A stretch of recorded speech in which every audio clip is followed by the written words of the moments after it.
最近，中南海的戏码比任何一部抗日神剧都精彩。据传出的消息说，82军被新指挥刘振立上将一声令下进驻北京了，成了中南海的新保镖。真是不好意思，习近平的私家保安们该换班了。现在门口站岗的那可都是张幼霞的王牌兵了。而且刘振立还敢叫板习近平，批评习近平乱军，自毁长城。人民军队不是谁的私家军，更不是习家军。哇，这个消息一出来，不管是真是假，至少又一颗烟雾弹炸开了。而且习家军与张家军在军报上隔空开火，还是看得出来的。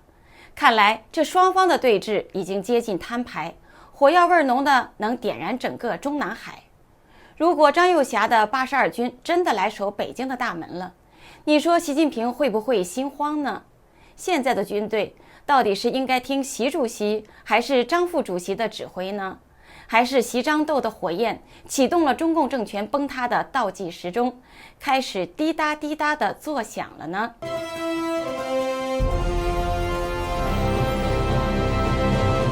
观众朋友好，这里是大时局，我是月音。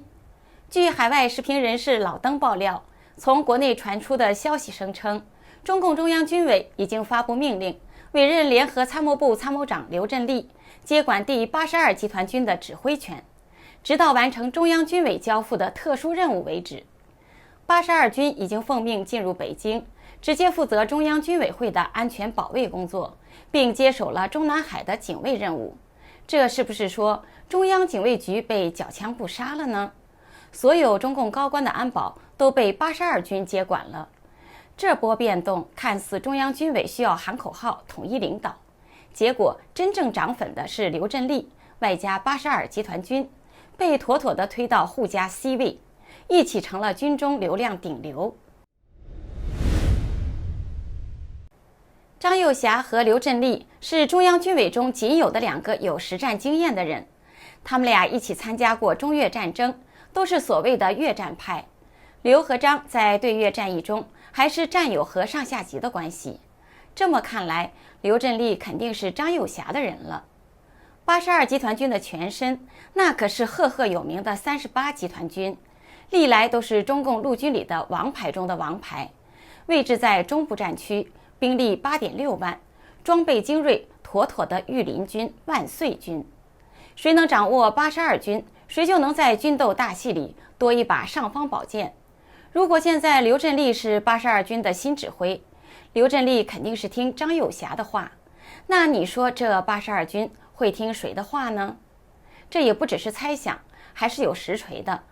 8月25号，第82集团军某旅作战支援营某连荣耀之光照亮转型之路上线。文章从头到尾只谈忠于党和人民，就是没有提习近平的名字。这82军已经明显站队，要听张幼霞的话了。82军牢牢地掌握在张幼霞的手中，其实早就有迹象。北戴河前夕，一堆外形奇特、疑似改装过的装甲车、坦克车，还特意披了蓝色时装，蒙面夜巡北京长安街街头。这是传说中张幼霞的装甲宣言，不跟你废话，直接亮坦克。前海军中校参谋姚成透过北京的老战友了解到，出现在长安街头的装甲车和坦克车确实是来自第82集团军。姚成认为，这出调兵遣将、进京演练的戏码，张幼霞应该是知道的，并且默许了。82军驻扎在北京西南的保定，就算是要在北京周边布防，也不需要从长安街经过，毕竟那个地方太敏感了。所以这个举动被认为是在北戴河会议之前给习近平来个下马威，警告他老实点，不要再折腾。8月23号，传说刘振立在82集团军驻地开了场动员会，召集了全体少校以上的军官。下面呢，我就来给大家翻译一下他发布的动员令。刘明确地指出，现任军委工作由中央军委常务副主席张幼霞代理主持，全军上下必须坚决听从张幼霞代主席的指挥，严格服从其命令，深入学习和领会张幼侠在军委扩大会议上的讲话精神，确保军队思想统一、行动一致。这就是说，军中的小伙伴们，以后开会记得要换老板的照片，口号别喊错名字。习总最近不用管，这一波要听张叔叔的。刘振立向习近平打嘴炮的功夫还是有的。他直批，习一上任后，军队内部出现了折腾军队、无差别大清洗、反军乱军的乱象，严重削弱了军队的战斗力量和凝聚力，甚至毁我长城，令人痛心疾首。这就是说，习总这几年把军队当成了自助火锅店，要是看谁不顺眼，就让谁下锅。结果现在锅底烧干了，连个能打仗的肉丸子都没剩下。本来部队是用来打仗的，结果搞成了政审补习班，天天背忠诚语录。真要是打仗，难道要拉一车广场舞的大爷上阵吗？人民军队是党的军队，国家的军队，绝非一人一姓的私家军。全军必须彻底肃清前军委副主席何卫东与军委会政治工作部主任苗华的余毒，拨乱反正。我说习总啊，军队不是你家小区的保安公司，更不是你家的保镖团，再这么搞下去，士兵们都要改行去跑外卖了。老习的左膀右臂，你别看这俩人的名字有点像中药材，其实全是剧毒，吃了不仅拉肚子，还掉军心。现在要来场大扫除，彻底消毒了。任何试图执行错误的乱军政策、搞极左政治路线复辟的行为，都将遭到人民军队的铁拳重击。这就是说，谁再想把我们拉回去搞文革剧本，别怪82军挥拳头，铁拳保证比铁锅炖大鹅还硬。82集团军肩负保卫中央、保卫军委和国家安全的重任。这也就是说，82军就是中南海的门神，谁想乱伸手，我们立马就拍下去。现在敲黑板划重点了。刘振立这场动员会的潜台词大概就是：习总这几年乱折腾，军队都快变成豆腐渣了。从现在起，兄弟们别再瞎听那一位的了，张副主席才是咱们新的带头大哥。82军就是拳头部队，谁敢搞事，我们就用拳头回敬。据传，刘振立的讲话赢得了82军全体官兵的阵阵掌声。刚才我们提到的第82集团军的上线文章，其实是张家军对习家军的一次自卫反击战。两派的剑拔弩张，从军报上的你来我往中已经彰显无疑。这一边，8月25号，81军网发表了一篇题为《空军某基地党委深入学习贯彻中央军委政治工作会议精神》的文章，连篇累牍地复读习近平的那段增强政治判断力、政治领悟力、政治执行力的3连念，读起来像极了政治版的绕口令。这是去年6月习近平在中央军委政治工作会议上发表的讲话。习讲的那段话的目的是暗示敲打张幼侠，认为张应该为李尚福的事情负责任。这一次，空军某基地再次重提习近平的老生常谈，是在内涵谁呢？不言而喻。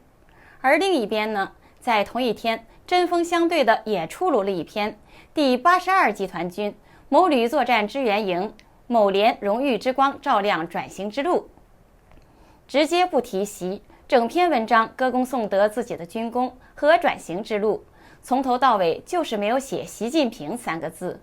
你叫我喊习主席，我偏偏听不见，效果跟冷暴力是一样的，杀伤力十足。所以北京城眼下的剧本是这样的：82军握着铁拳，声称要粉碎一切乱军阴谋，实际上就是在守张幼侠的地盘。空军某基地努力地背诵习语录，想证明自己还是个好孩子。北京此刻的气氛不是政治中心，而是前线战区。习家军和张家军的子弹已经上膛，随时都会擦枪走火。自去年3中全会以来，这出戏就开始反转。习近平的权力危机不再是八卦新闻，而是现场直播。习家军一个个被拉黑下架，军中心腹不是被查就是失踪，接班的偏偏又都是张幼侠的老部下，官媒也悄悄下架习核心、习思想这些标语，就像删片头曲，暗示这部戏的主角可能要换人。现在的局面是一触即发，习近平像舞台中央的孤勇者，灯还亮着，还在拼命地刷存在感，可满天飞的传闻都是张又侠在向胜利挥手。就像今天讲的82军进驻中南海，看似安保升级，实际上是张爱卿的监军进攻了，随时盯着习皇帝的后院。央视刚刚还播出第82集团军某旅铁骑链进攻战斗演练，是在为谁造势呢？马上就有传闻跟上，百将强调非张不阅也是无风不起浪。军中暗战中的直接撕裂，看起来不只是嘴炮，而是实弹上膛。那么问题就来了，习近平还能阅兵吗？阅兵原本是习近平的权力秀，每次都要坦克和导弹拉出来当背景板，再让士兵山呼海啸，忠于习主席。但是现在坦克是不是还听你的呢？大兵会喊忠于习还是忠于张？要是喊错了口号，阅兵瞬间变送葬进行曲。按照目前的传闻走向，习近平早已被架空，枪杆子妥妥的被张又侠握着呢。难道还需要习花瓶上场吗？加上习近平现在是政治寿命加生理寿命的双重倒计时，给全剧增添了更大的悬念。所以93阅兵就成了整场剧情中最关键的一幕。虽然现在官宣还是习近平阅兵，张又侠也在抗战胜利80周年学术研讨会上罕见地向习公开表忠，要真学、真懂、真信、真用习近平思想。但或许这是张对习真动手之前留下最后的体面了。官场的客套话走了一波，但实质硬核的干货，张又侠可都没说。比如维护习近平权威的贯彻军委主席负责制，以及2个确立2个维护等等。这也是怕习下张上的传闻太盛，民间先乱了打起来，所以还是要展示一下安定团结的大好局面吧。观众朋友，你觉得习近平能撑住阅兵的最后一幕吗？还是会中途被张又侠换掉呢？按照现在这个八卦的传闻速度，一切都有可能发生，让我们一起拭目以待吧。这里是大时局，感谢您的陪伴与思考，请订阅分享并打开小铃铛，一起在动荡中坚守真相，在黑暗中点燃希望。